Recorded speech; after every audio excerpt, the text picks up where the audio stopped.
और आप लोग की सबकी दिवाली सही रही?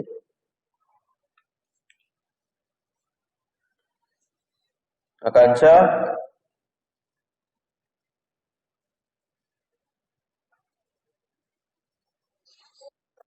और दिवाली वाली ठीक रही?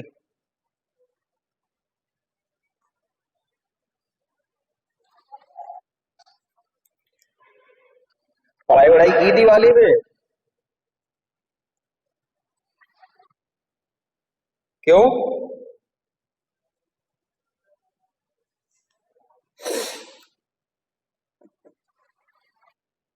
अच्छा।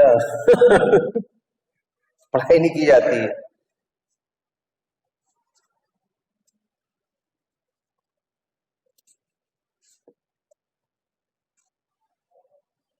रितिका,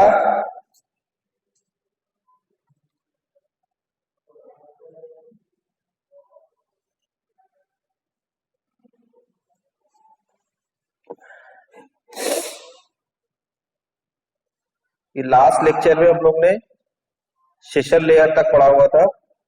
आज उसी के कंटिन्यूएशन में ओएसआई लेयर जो आपकी 6th है, प्रेजेंटेशन लेयर, वो हम लोग डिस्कस करेंगे।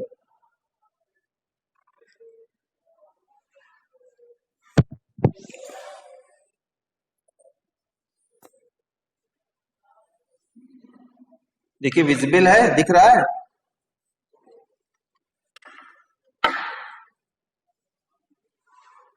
सभी लोग देख पा रहे हैं?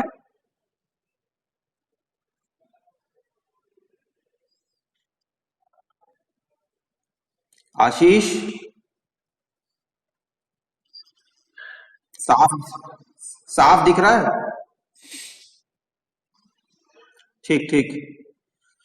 So today we are going to discuss about the functionalities of presentation layer, different responsibilities of presentation layer, as well as design issues of presentation layer.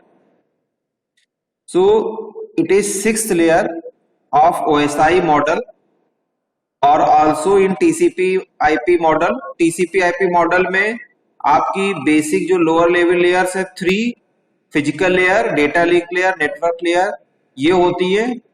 फिर ट्रांसपोर्ट लेयर होती है और उसके बाद सेशन लेयर, प्रेजेंटेशन लेयर और application layer एक capsule form में combine होती है।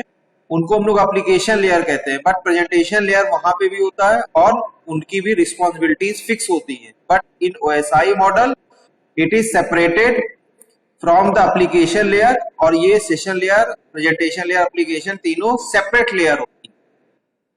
सो डेटा का representation at the client side कैसा होना चाहिए, और सर्वर साइड पे कैसा जाना चाहिए, किस फॉर्म में आपका डेटा जाएगा, ये जो है मेन जो बेसिक रोल है, ये प्रेजेंटेशन लेयर का रोल होता है।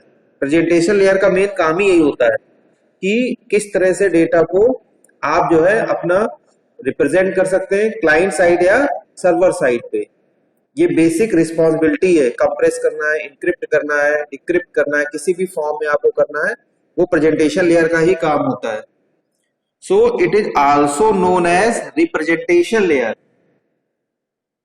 So as layer 6 of OSI model, presentation layer is primarily responsible for managing two networking characteristics. First one is protocol और second one is architecture.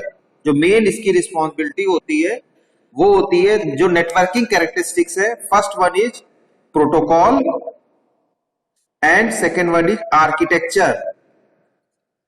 जो हम आर्किटेक्चर पढ़ते हैं, आर्किटेक्चर स्ट्रक्चर टोपोलॉजी के through वो किस फॉर्म में नेटवर्क मैनेज होगा, वो ये काम प्रेजेंटेशन लेयर का ही होता है। ठीक, protocol defines a standard set of guideline under which the network operates, means in short we can say that set of rules is known as protocol. तो प्रोटोकॉल किस तरह से फॉलो होगा, कौन सा प्रोटोकॉल कहां फॉलो होगा, ये प्रेजेंटेशन लेयर ही इंश्योर करता है। हम लोग ने डिफरेंट प्रोटोकॉल पढ़े हुए हैं, अभी और भी पढ़ेंगे। In application layer there are lot of protocols, तो वो सारे किस लेयर में किस फॉर्म में आपके फिट होंगे और किस तरह डिफाइन होंगे, फंक्शनलिटीज क्या होंगी, फंक्शन किस तरह से करेंगे according to the working of layer, ये प्रेजेंटेशन लेयर का ही मेन काम होता है। And the network architecture determines what protocol applies. What protocol applies is defined by the network architecture and this is done by the presentation layer. So main जो important है, जो आप कह सकते हैं रोल है, primarily रोल है, responsibility है, वो यही है। Also अभी हम लोग और डिस्कस करेंगे, as the translator presentation layer converts the data sent by the application layer of the transmitting node into an acceptable, compatible data format based on the applicable network protocol and architecture. So there are different functionalities of presentation layer. तो सबसे पहले हम लोग बात कर लेते हैं कि एक्चुअल में प्रेजेंटेशन लेयर की फंक्शनलिटीज क्या है या फंक्शंस क्या है। Functions of presentation layer.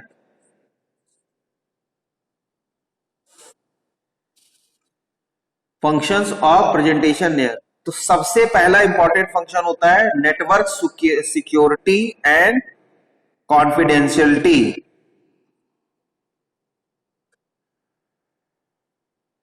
And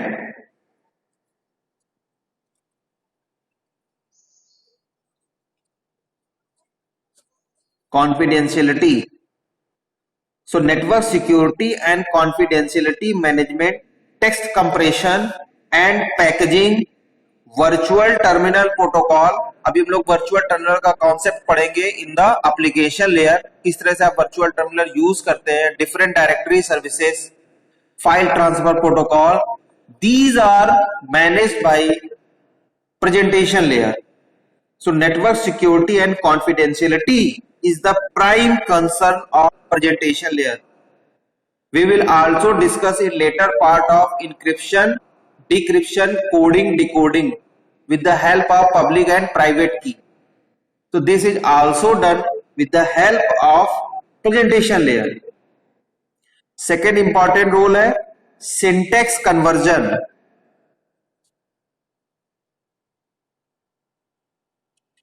So जब भी आप कोई भी सिंटेक्स लिखते हैं, किसी भी आप कह सकते हैं, इनफैक्ट जब भी कोई स्क्रिप्टिंग लैंग्वेज यूज करते हैं, वो चाहे आपका ASP हो, चाहे JSP हो, चाहे PHP हो, पाइथन हो, किसी भी लैंग्वेज में आप कोड लिखते हैं, वो कोड सर्वर पे क्या रिप्रेजेंट करेगा और क्लाइंट की साइड पे क्या रिप्रेजेंट करेगा, रिपोर्ट किस तरह फॉर्म में होगी, this is done with the help of presentation layer. Presentation layer main deals with the conversion of syntax. What is syntax? Syntax actually में होता क्या है? अनमोल बेटा, अनमोल कश्यप बेटा, सिंटेक्स क्या होता है? सिंटेक्स से क्या समझते हो? What do mean by syntax? जब कहते हैं सिंटेक्स लिखो इसका, तो सिंटेक्स से क्या समझते हो?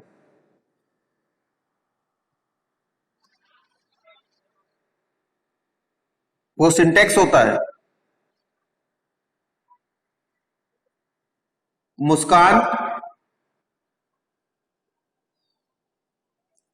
मुस्कान सिंटेक्स क्या समझते हो? What do mean by syntax?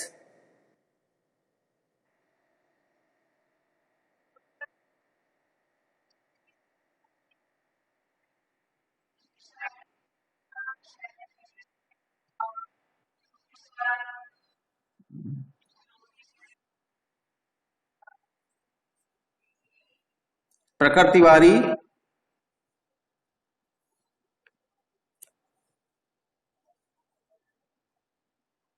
Prakhar Tiwari, what do mean by syntax?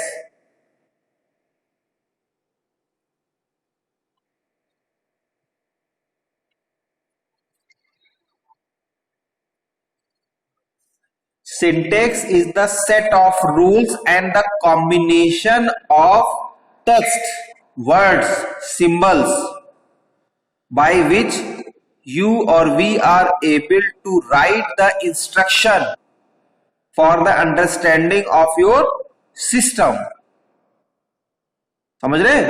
भाई सिंटैक्स, इसलिए तो हमने सी का सिंटैक्स लिखा, तो का मतलब क्या हुआ कि सी का जो कंपाइलर है वो इस फॉर्म में आपकी जो इंस्ट्रक्शन है उसको समझ सकता है और according to perform the action as per the desired result, वो चाहे किसी भी कोड में हो। तो सिंटेक्स को कन्वर्ट किस तरह से करना है भाई? उसके बाद हम लोग सिंटेक्स लिखते हैं, उसके बाद भी जब वो आपका कंपाइलर कंपाइल करने जाता है, इंटरप्रेट करने जाता है, तो वो अपने, चाहे वो मशीन लैंग्वेज हो, वो कोई भी बाइनरी कोड हो, किसी फॉर्म में वो कन्वर्ट कर देता है, ठीक, अंडरस्टैंड कर देता है। या आपने देखा होगा कि आजकल जो हमारे यहाँ जो प्राइम मिनिस्टर है वो ज्यादातर अपनी स्पीच हिंदी में देते हैं, लेकिन उसके बाद भी जब वो कहीं बहुत बड़े फोरम पे होते हैं, चाहे वो यूनाइटेड स्टेट असेंबली में कहीं हो, किसी में, तो सब लोग के पास अपना अपना ट्रांसलेटर लगा होता है। अभी हम लोग आगे ट्रांसलेटर की बात करेंगे, तो वो अकॉर्डिंग टू जो उनकी रिस्पेक्टिव लैंग्वेज है, मदर लैंग्वेज है, जिसमें वो कंफर्टेबल है, उस फॉर्म में वो डेटा कन्वर्ट हो जाता है, वो स्पीच कन्वर्ट हो जाती है। तो syntax conversion is the basic important responsibility of presentation layer. The conversion of syntax into the meaningful interpretation by any compiler or interpreter is done with the help of presentation layer, or the presentation layer plays active role during syntax conversion. So the abstract syntax is converted to the transfer syntax and the other side to achieve the opposite conversion. Vice versa होता है, means transfer syntax will be converted to abstract syntax involved in the contents of the code conversion, character conversion, data format modification, as well as data structure operation, adaptation, data compression, encryption. These are the basic methods or the responsibility of the presentation layer. Third one is grammar negotiation.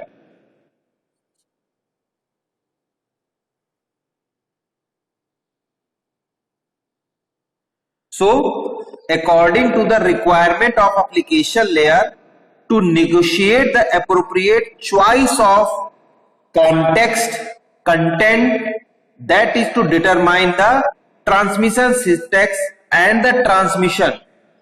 So whenever you send any request, अगर आपने थोड़ा बहुत भी पढ़ा होगा किसी भी language के बारे में, तो गेट और पोस्ट दो मेथड बताए गए होंगे, ठीक है? कोई बताएगा गेट और पोस्ट के बारे में? बेसिक एचटीएमएल में, जिन्होंने बेसिक एचटीएमएल में ट्रेनिंग करी है, साक्षी अवस्थी, मुस्कान बंसल, यशी, आप लोगों ने बेसिक में भी काम किया, बेसिक एचटीएमएल भी सीखी है। मुस्कान बताइए गेट और पोस्ट क्या मतलब समझते हैं इनसे? गेट और पोस्ट। एचटीएमएल की अगर थोड़ी सी भी आपने बेसिक पढ़ी होगी, आपने तो एचटीएमएल में काम किया था ना, सीएसएस एचटीएमएल, तो गेट और पोस्ट मेथड पढ़ा आपने?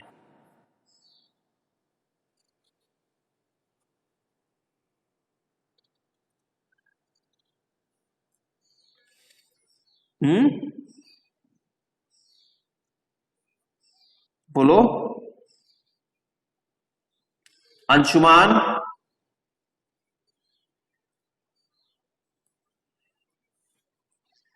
गेट और पोस्ट क्या होता है ये? अरे आपने अभी प्रोग्रामिंग भी सीखी होगी, जिसने भी चाहे जावा में काम किया हो, कहीं भी किया होगा, थोड़ा बहुत भी किसी ने इंट्रोडक्शन पढ़ा होगा, आपने तो बहुत नामी नामी कंपनी से जो है ट्रेनिंग की हुई है, ठीक है? तो हाँ,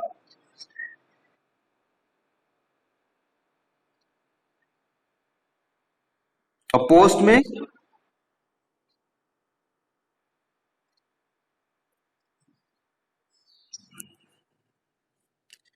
दोनों का मतलब अंतर नहीं बताया। हाँ,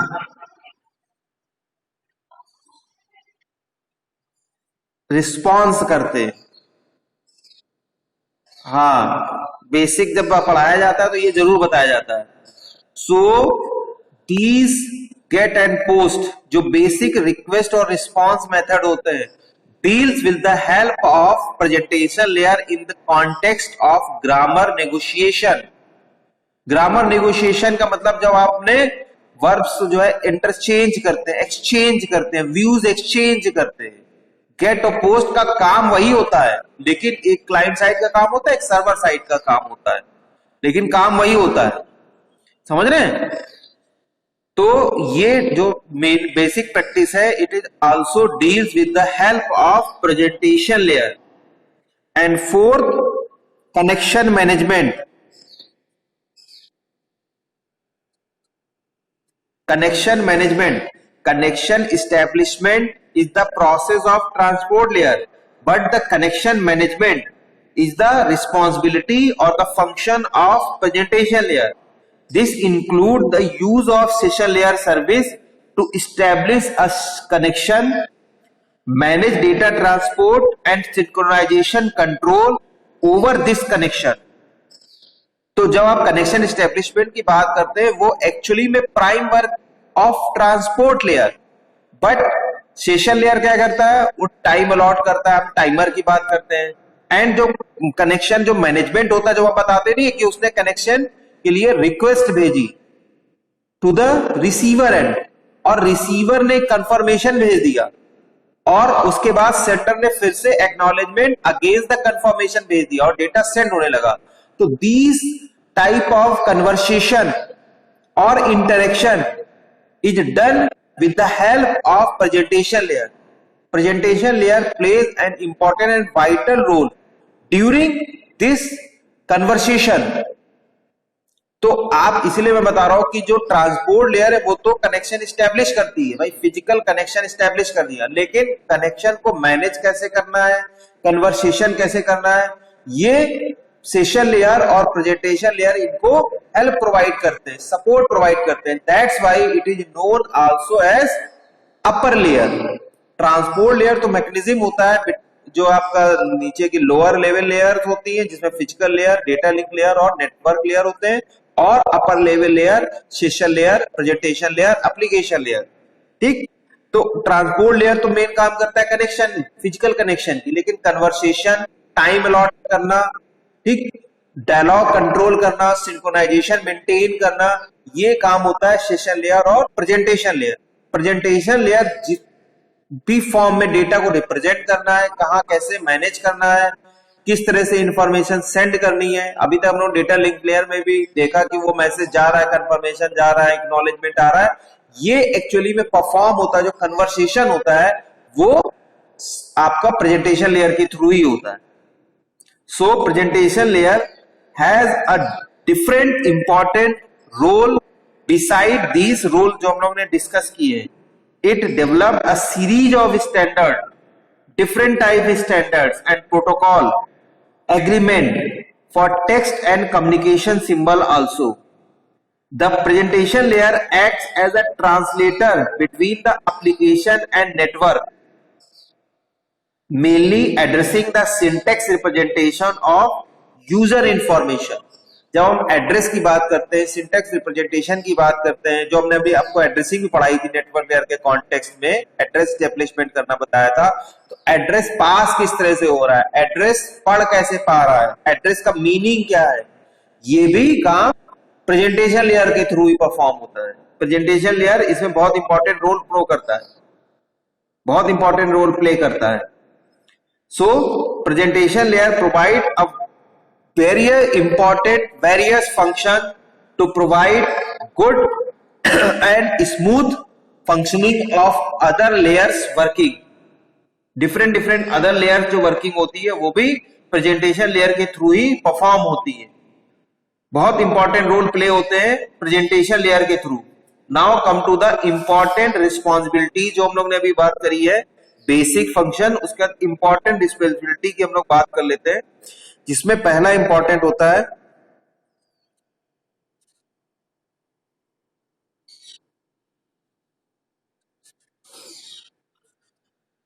ट्रांसलेशन. ये हमने वर्ड बहुत बार पढ़ा है, translation. So before being transmitted of any data, text और इमेज, किसी भी फॉर्म में, information in the form of character and numbers should be changed to bit stream. The presentation layer is responsible for interoperability between encoding methods, as different computers use different encoding methods. It translates data between the formats the network require and the format of computer. तो जब हम translation की बात करते हैं तो यहां पे कोडिंग, जिसको हम लोग इनकोडिंग भी कहते हैं कभी कभी, कोडिंग ऑब्लिक इनकोडिंग और डीकोडिंग का कॉन्सेप्ट आता है. कोडिंग को मैंने आपको कई बार हम लोग ने डिस्कस भी है, प्रैक्टिकली भी मैंने आपको बताया है कि जब भी आप एग्जाम देने जाते हैं या कोई भी आप कंपटीशन में परफॉर्म करते हैं, ठीक, तो वहां पे आप अपने आइडेंटिफिकेशन के फॉर्म में सिर्फ रोल नंबर लिखते हैं, बिकॉज नेम प्रोविडेड होता है for the security purpose and the transparent conduction of examination. तो आप अपना सिर्फ रोल नंबर अपनी शीट पे लिखते हैं, वो एमआर शीट हो या आपके डिस्क्रिप्टिव आंसर शीट हो, उसके एक प्रेस्क्राइब्ड एरिया में अपना रोल नंबर, क्लास, डेट, जो भी इसमें इंपॉर्टेंट इंफॉर्मेशन रिक्वायर्ड होती है for the day of examination and the identification of examination as well as your identification also. Your number is unique और ये काफी तक ये बताता है, प्रिवेंट करता है टू डिस्क्रिपेंसी और अनऑथराइज्ड एक्सेस और विलिंगफुल एक्सेस, जिसमें आप कह सकते हैं ट्रांसपेरेंसी ब्रेक ना हो, किसी को आप दूसरे तरीके से बेनिफिट ना पहुंचाया जा सके. इससे बचने के लिए, क्योंकि रोल नंबर में काफी हद तक लोगों को रहता है कि रोल नंबर इतने में कहाँ वो ढूंढ पाएगा या कहाँ मिल पाएगा. उसके बाद भी कॉपीज भी जैसे ताश के पत्ते की तरह जो आपके होते हैं, उनको जो आप ऊपर नीचे करते हैं तो उसमें जो है ऑर्डर चेंज हो जाता है, उसी तरह कॉपीज भी ऑर्डर चेंज हो जाती है. डिफरेंट कॉलेज की कॉपी एक जगह एक ही सब्जेक्ट की रखी जाती है, बाद में उनको रैंडमली जम्बल्ड कर दिया जाता है कि ये किसी को पता नहीं चल पाता है कि किस रोल नंबर की कॉपी कहां जाने वाली है. और साथ ही साथ वो फ्लैप जहां पे आप अपना आइडेंटिफिकेशन लिख करते हैं, रोल नंबर या अपना जो भी इंपॉर्टेंट डिटेल भरते हैं, वो भी फाड़ दिया जाता है, वो दूसरी जगह रखा जाता है. Before turning the particular flap और द प्रिस्क्राइब्ड एरिया, वहां पे दोनों साइड जो आपका बचा हुआ पार्ट है और जो नहीं है, वहां पे कोड कर दिया जाता है. एक रैंडम कोड जनरेट होता है, सीरियलाइज्ड होता है, रैंडम एंड सीरियलाइज्ड कोड. वो कोई फिक्स नहीं होता है कि ये वाले सब्जेक्ट में यहां तक चला तो अगले सब्जेक्ट में वहां तक चलेगा. रैंडम एक बार घुमा दिया जाता है, मूव कर दिया जाता है, और उसके बाद वो कोड से सीरियली नंबर जो है आपके दोनों फ्लैप में 2 बार वो नंबर उसकी जो उसकी फ्रीक्वेंसी भी चेंज की जा सकती है कि वो 2 बार 3 बार 4 बार कितने बार प्रिंट हो सकता है, मतलब कितनी नंबर ऑफ कॉपी, जैसे हम लोग प्रिंटर यूज करते हैं तो उसमें भी नंबर ऑफ कॉपीज वो मांगता है, तो सेम इसी तरह वहां पे भी वो सेटिंग की जाती है, फ्रीक्वेंसी उसकी सेट कर दी जाती है कि वो नंबर कितने बार प्रिंट होगा। ठीक है, तो 2 बार ज्यादातर कोशिश की जाती है, 2 कॉपी बनाई जाती है। तो एक वो पार्ट जो उस आंसर शीट के साथ जुड़ा होता है और दूसरा वो फटा हुआ पार्ट होता है, दोनों पे वो नंबर डाल दिया जाता है। उसके बाद एग्जामिनर को दे दी जाती है कॉपी इवेल्युएशन के लिए, कॉपी इवेलुएट करता है। उसके बाद जो आफ्टर जो पंच बना होता है 25 कॉपीज का या 40 कॉपीज का, जिस तरह से भी वो डिपेंड करता है कि सुटेबिलिटी क्या है और किस हिसाब से एग्जामिनर की फ्रीक्वेंसी है, कितना वो कर सकता है, capacity of the examiner also depend. वैसे 25 लखनऊ यूनिवर्सिटी में 25 का है, अदर यूनिवर्सिटी में 40 कॉपी तक का दे देते हैं। तो उसके बाद वो कॉपी इवेलुएट करता है, आंसर शीट में वो कोड और उसके अगेंस्ट मार्क्स आपके जो अवार्ड है वो भर दिए जाते हैं। 2 शीट बनी होती है, एक में सिर्फ अवार्ड रहते हैं और एक में वर्ड्स में भी अवार्ड, उसके भी 2 पार्ट बने होते हैं। उसमें भी पूरा जो है फोल्डिंग वाला एरिया बना होता है, वो भी 2 पार्ट में डिवाइड हो जाती है शीट। तो कोड बहुत इंपॉर्टेंट है। बाद में जब वो डिकोडिंग प्रोसेस है, decoding process is done by some specialised person, sophisticated task है ये बहुत, तो स्पेशलाइज्ड पर्सन को अथॉरिटी होती है। वो जो बीच में एक एरिया होता है रोल नंबर का, वो कोड बक्से में बंद होते हैं, उनको जब डिकोड करा जाता है तो वो कोड बक्से से निकाल करके उनके अगेंस्ट रोल नंबर लिख दिए जाते हैं। तो ये पूरा प्रोसेस इस तरह से आपका परफॉर्म होता है। तो ये जो पूरा प्रोसेस है कहलाता है ट्रांसलेशन।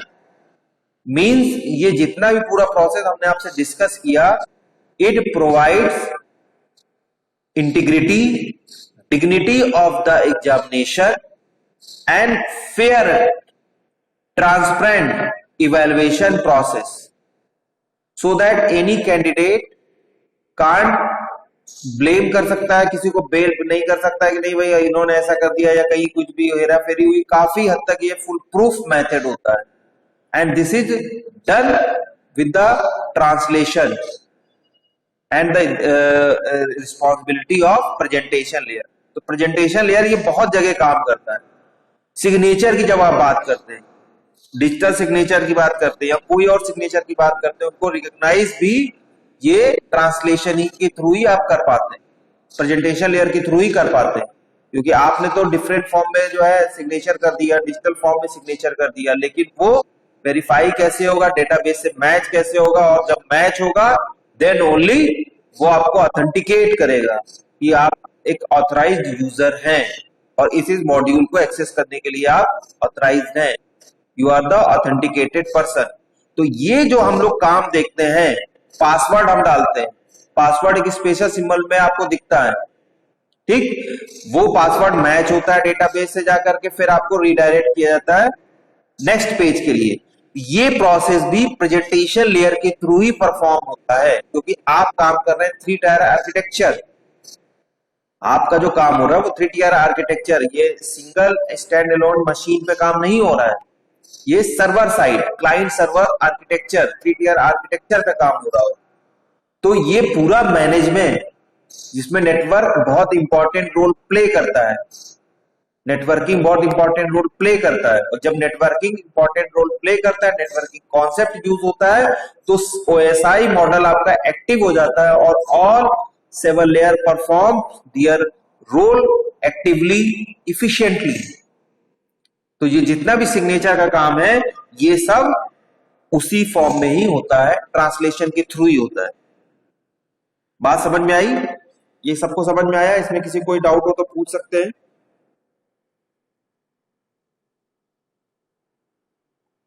सेकेंड इंपॉर्टेंट रिस्पॉन्सिबिलिटी है इंक्रिप्शन।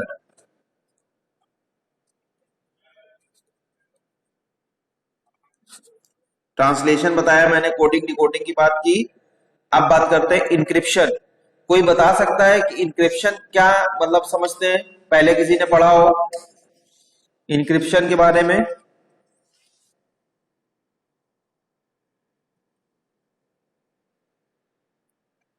एनीवन? मांडवी?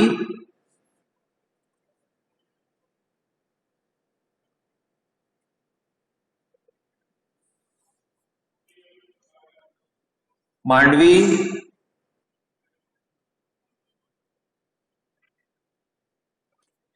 ट्रांसलेशन समझ में आया? कोई एक एग्जाम्पल बता पाएंगी ट्रांसलेशन का, प्रैक्टिकल एग्जाम्पल जो आपको, जिससे आप अवेयर हो, आपने किया भी होगा और आप अवेयर भी हैं, बहुत सारे प्रोग्राम लिखे हैं आपने। स्वर्णिम?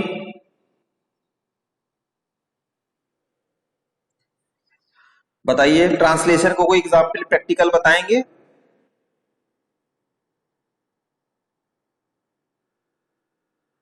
हाँ, प्रोग्राम आपने बनाया है बेटा, ट्रांसलेट तो किया ही है।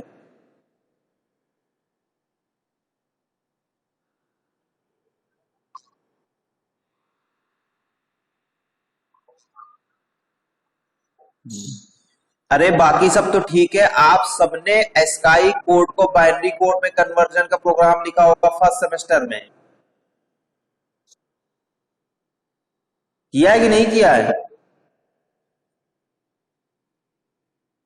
ऐसा हो नहीं सकता किसी ने किया हो ना किया हो।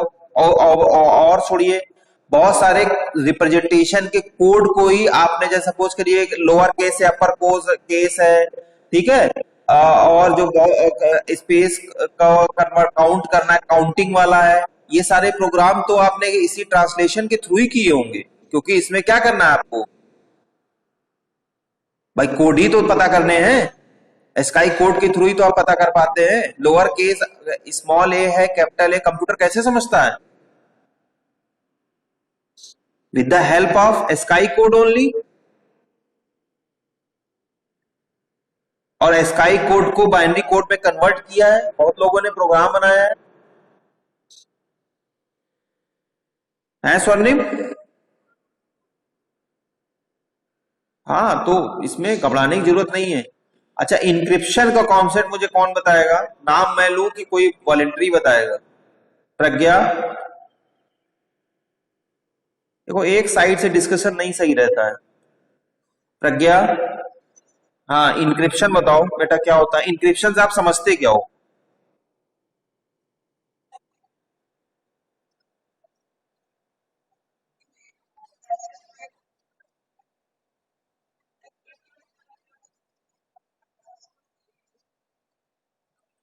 हाँ, देखिए, ये थोड़ा सा डिफरेंट होता है कोडिंग और डिकोडिंग से। ये स्टैंडर्ड फॉर्म है या टेक्निकल टर्म है in context of networking only, network communication only. समझ रहे हैं? बाकी आप सही बता रही है, कोडिंग डिकोडिंग को का ही जो फॉर्म होता है, मॉडर्न जो मॉडिफाइड और मॉडर्न फॉर्म है, सिस्टमाइज्ड फॉर्म है in context of data communication and computer networks field में। देखिए, हर फील्ड के टर्म रिजर्व हैं। जैसे हम लोग डुप्लीकेट एक वर्ड यूज करते हैं, सभी लोग, आप लोग जानते हैं duplicacy word, but in the field of database management system और database, this term convert as redundancy. सभी लोग अवेयर है रिडेंडेंसी से, और रिडेंडेंसी को दूर करने के लिए ही आपने 5 नॉर्मल फॉर्म पढ़ी है। उसका मतलब सीधे यही होता है, डुप्लीकेसी। सेम यही इंक्रिप्शन जो है, हमने ट्रांसलेशन तो बताया, इसके बाद encryption, this is the technical term of data communication and computer networks. Okay, जो पायरेसी है और प्राइवेसी है, इसको मैनेज करने के लिए, इसको इंप्लीमेंट करने के लिए, इस कॉन्टेक्स्ट को हम लोग यूज करते हैं, इंक्रिप्शन। ठीक, इसमें अभी बात करेंगे तो डिफरेंट कीज भी होती है हमारी, पब्लिक और प्राइवेट की इनको हम कहते हैं। So the system must be able to assure privacy regarding the message और information as it also carries sensitive information। तो आप देखिए ये बिल्कुल वैसे ही है जैसे हमने बताया पासवर्ड, आप लोग कभी कोडिंग डिकोडिंग की बात की थी, लेकिन पासवर्ड को आप स्पेशल कैरेक्टर में शो करते हैं। ये सभी ने ऑब्जर्व किया है, पासवर्ड की प्रॉपर्टी आप सेट कर देते हैं स्पेशल कैरेक्टर, चाहे वो बुलेट फॉर्म में हो, डॉट फॉर्म में हो, हैश का हो, या कोई भी आप स्पेशल सिंबल यूज करते हैं। बहुत सारे आपके जो एडिटर्स होते हैं या डेवलपमेंट टूल्स होते हैं, ठीक है, जैसे ASP अगर आपने बहुत पढ़ा हो या ASP.NET पे काम किया हो तो एक माइक्रोसॉफ्ट डेवलपमेंट इन्वायरमेंट होता है, MSDE होता है। वो फैसिलिटी प्रोवाइड करता है कि जब आप, या इसके पहले किसी ने विजुअल बेसिक का नाम सुना होगा, तो वो फैसिलिटी प्रोवाइड करता है कि जब आप पासवर्ड प्रॉपर्टी सेट करते हैं तो वो स्पेशल कैरेक्टर आप कौन सा लेंगे, और भी बहुत सारे हैं, वो सब आपको फैसिलिटी प्रोवाइड करते हैं। कोई जरूरी नहीं कि हमेशा बुलेट लें या हैश लेंगे, किसी भी फॉर्म में वो आपको प्रोवाइड कर सकते हैं। ये जो टेक्निक होती है कि हमने प्रोटेक्ट कर दिया, प्राइवेसी मेंटेन कर दी, जिससे कोई हमारा पासवर्ड पढ़ ना पाए। So this process is known as encryption. Encryption इसी को कहते हैं। Encryption mean that the sender transform the original information और message to the another form. So the data after encryption is known as ciphertext. Technical term है CIPHERTEXT। ध्यान से देखिएगा, CIPHERTEXT पूछा जाता है।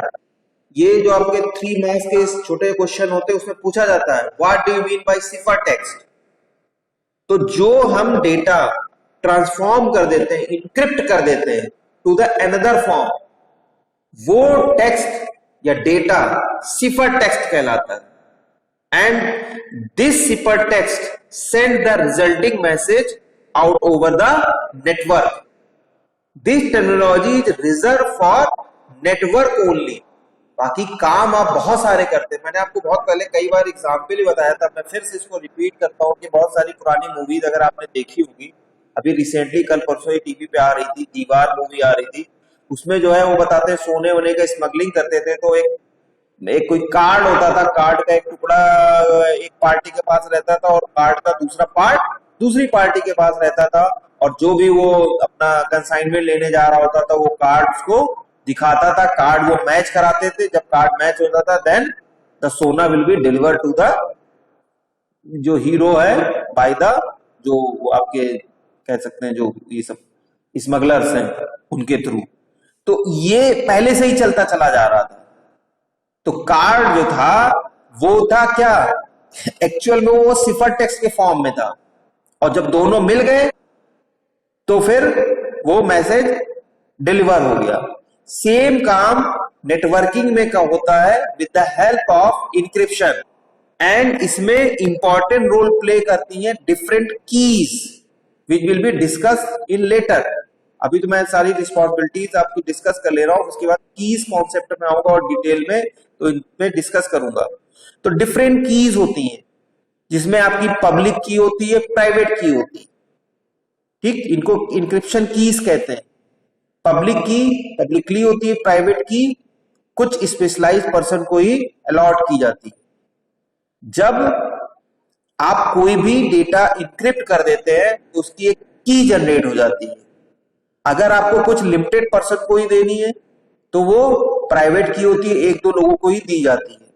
और आपने कर दिया ट्रांसफर लेकिन number of users are more than, तो फिर वो उस की को पब्लिकली आप बना देते हैं, पब्लिक कर देते हैं, लेकिन वो भी ऑथराइज पर्सन ही उसको एक्सेस करता है। So this is also detail और the enhanced form of encryption।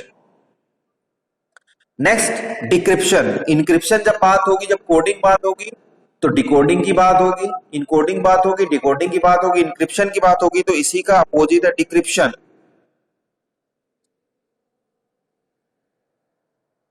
Decryption क्योंकि आपने इंक्रिप्ट कर दिया लेकिन डिक्रिप्ट करने की भी जरूरत होगी। At the final destination data must be decrypt, information must be decrypt, तभी वो यूज हो पाएगी, नहीं तो उसी फॉर्म में वो सिफर टेक्स्ट फॉर्म में रहेगी एंड उसके बाद वो किसी भी यूज के लिए नहीं हो पाएगी, किसी भी तरह से इसको आप यूज नहीं कर सकते।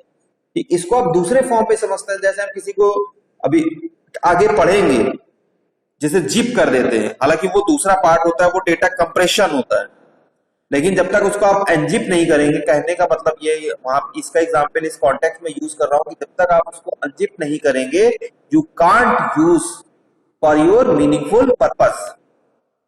सो जैसे ही इंक्रिप्शन है उसका अपोजिट डिक्रिप्शन होता है। So decryption concern with the transfer of message back to its original form. Definition को बहुत अच्छे से समझिएगा, डेफिनीशन हमेशा वन लाइन होती है। There is a difference between definition and description. Description आप कितना भी रख सकते हैं, लेकिन डेफिनीशन आपकी वन लाइन होती है। ध्यान रखना, डेफिनीशन ऑप्टिमम हो और रिप्रेजेंटेटिव हो, समझ में आए, बाद में आप उसको जितने चाहें अपने एग्जाम्पल या सिनेरियो से सपोर्ट कर सकते हैं।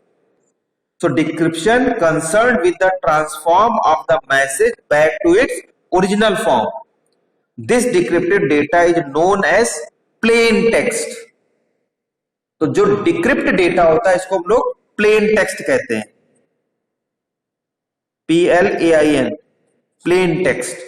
दो टेक्स्ट होते हैं, जब आप डेटा को किसी फॉर्म में इनक्रिप्ट कर देते हैं, दूसरे फॉर्म में चेंज कर देते हैं for the maintain privacy of the data, इसको कहते हैं सिफर टेक्स्ट। और जब डिक्रिप्ट कर देते हैं at the receiver end to use that data, then it is known as plain text, known as plain text। ठीक, बात समझ में आई सभी को। तीसरी इंपॉर्टेंट रिस्पॉन्सिबिलिटी है कंप्रेशन।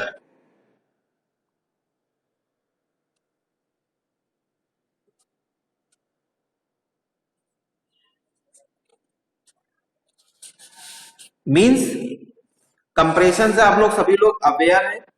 मेरे जितने भी वीडियो होते हैं वो ज्यादातर कंप्रेस फॉर्म में होते हैं, क्योंकि जो साइज होता है वो बहुत बड़ा होता है। HD फॉर्म में डेटा है, इतना बड़ा साइज जो है हम अपलोड नहीं कर पाते, लेकिन तब भी कोशिश करते हैं कि बहुत ज्यादा डिक्रिप्ट ना हो, क्योंकि जब आप उसको कंप्रेस करते हैं तो क्या होता है, थोड़ी सी जो साइज है वो तो कम हो जाती है, लेकिन क्वालिटी में कंप्रोमाइज आपको करना पड़ता है। So data compression means reduce the number of bits to be transmitted, by this reduce the bandwidth of the data. Data compress become particularly important in the transmission of multimedia such as audio, video and sometimes text। और करना इसलिए पड़ता है क्योंकि data बहुत बड़ा होता है, इंपॉर्टेंट होता है। इतना अगर डेटा आप नेटवर्क पे सेंड कर देंगे तो एक तो कंजेशन की पॉसिबिलिटी बनी रहती है, रिसोर्सेज हमेशा आपके बिजी रहते हैं, ठीक, तो दूसरा प्रोसेस उनको एक्सेस नहीं कर पाता है, कंजेशन बना रहता है, ट्रैफिक भी रहता है, लेकिन डेटा आपको सेंड करना ही करना है, इसलिए उसको कंप्रेस करते हैं। थोड़ी सी क्वालिटी रिड्यूस हो जाती है, बट डेटा आपके पास सक्सेसफुली पहुंच जाता है। ये टाइम टू टाइम वेरी करता है, data to vary, data vary भी करता है। कभी कभी ओरिजिनल डेटा भी सेंड किया जाता है और कभी कभी कंप्रेस भी किया ही जाता है, जरूरी होता है, समझ रहे हैं, ठीक। और उसमें कंप्रोमाइज आपको करना पड़ता है, सम बिट्स को आपको रिड्यूस करना पड़ता है, तो थोड़ी सी क्वालिटी जो ओरिजिनल डेटा से वो डिफरेंट होती है, बट डेटा आपका पहुंच जाता है। तो नेक्स्ट लेक्चर में हम लोग और डिटेल में डिस्कस करेंगे कि कैसे इसको और करते हैं और बचा कैसे जा सकता है। मीनवाइल आप लोग सब लोग अटेंडेंस लिख दीजिए इस पे चैट बॉक्स पे।